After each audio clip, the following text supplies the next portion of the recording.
हमरे ई देशवा के दुई गो लाला हो, मोदी भैया रामा हउए योगी लखन लाला हो।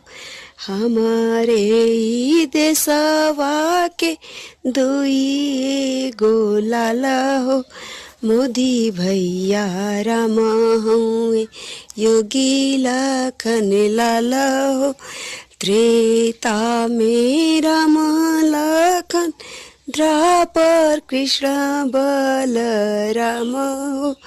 कल युग में जन्म लिहले मोदी योगी नाम हो। कल युग में जन्म लिहले मोदी योगी नाम हो। मनवा की बात कही मोदी देले